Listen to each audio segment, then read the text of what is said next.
Hello, I am Congresswoman Valerie Foushee, North Carolina's representative for the 4th Congressional District. February is Black History Month, a time for acknowledging, remembering, learning, and exalting the powerful heritage of African Americans.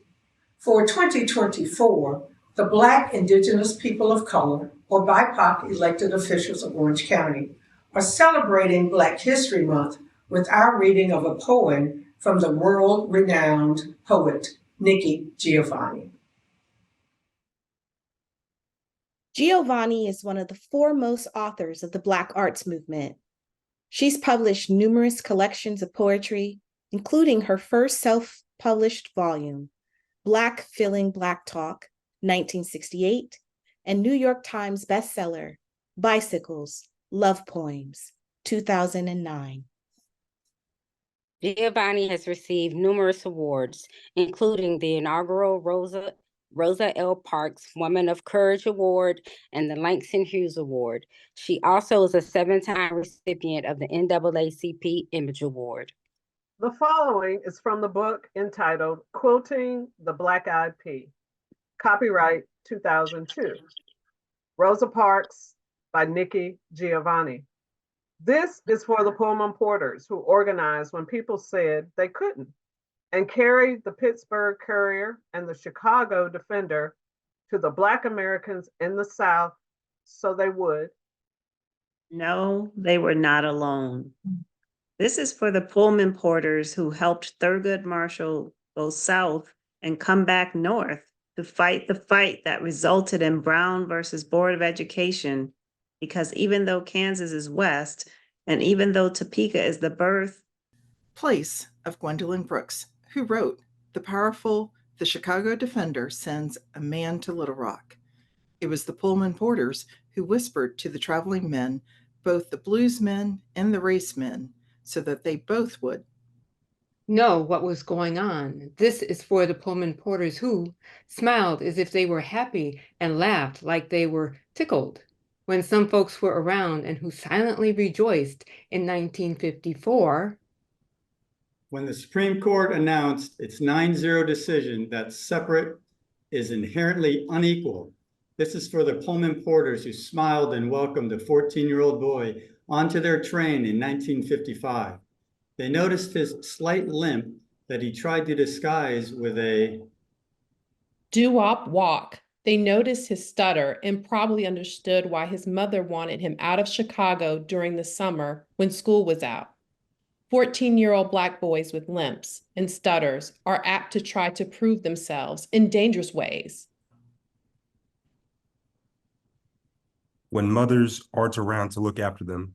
So this is for the Pullman Porters who looked over that 14-year-old while the train rolled the reverse of the Blues Highway from Chicago to St. Louis to Memphis to Mississippi. This is for the men who kept him safe. And if Emmett Till had been able to stay on a train all summer, he would have maybe grown a bit of a paunch, certainly lost his hair, probably have worn bifocals, and bounced his grandchildren on his knee, telling them about the summer riding the rails. But he had to get off the train and ended up in Money, Mississippi, and was horribly, brutally, inexcusably, and unacceptably murdered.